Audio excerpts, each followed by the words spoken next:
Mankhurd police ठाणेस दिनांक 9/2/2024 रोजी फिर्यादी यास काही सराईत आरोपितांनी जीवेठार मारण्याचा प्रयत्न केल्यानं कलम 307, 504, 506(2), 34, 4, 25 शस्त्र अधिनियम, कलम 37(1)(अ), 135 म पोका अन्वये अशफाक खान उर्फ बब्बू, राशिद जग्गा, फैजल सिद्दीकी उर्फ नागोरी आणि इस्माईल शेख यांच्या विरोधात गुन्हा नोंद करण्यात आला होता।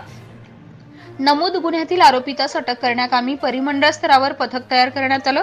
नमूद गुन्ह्यातील पाहिजे आरोपित नामे फैजल उल हक सिद्दीकी उर्फ नागोरी हा आपलं अस्तित्व लपवण्याचा प्रयत्न करत असताना आरोपितांचा गुजरात, राजस्थान असा पाठलाग करत त्यास दिल्ली येथून ताब्यात घेण्यात आले।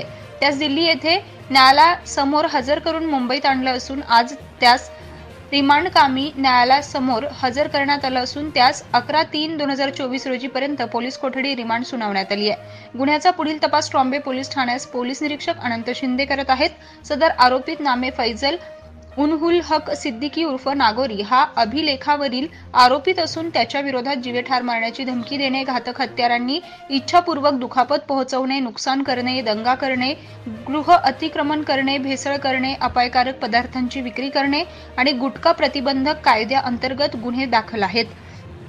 सदरची उल्लेखनीय कामगिरी अप्पर पोलीस आयुक्त पूर्व प्रादेशिक विभाग श्री विनायक देशमुख, पोलीस उपआयुक्त हेमराजसिंग राजपूत यांच्या मार्गदर्शनाखाली शरद नानेकर, विजयसिंह देशमुख, अजय गोल्हार, अभय काकड, राजू साळुंके, रमेश धुमाळ, संतोष कांबळे, सुनील पाटील, प्रमोद लेंभे, समीर पिंजारी देशमुख, प्रदीप देशमुख यांनी केली आहे। अशाच ताज्या अपडेटसाठी आजच कोकण संध्या न्यूजला सबस्क्राइब करा।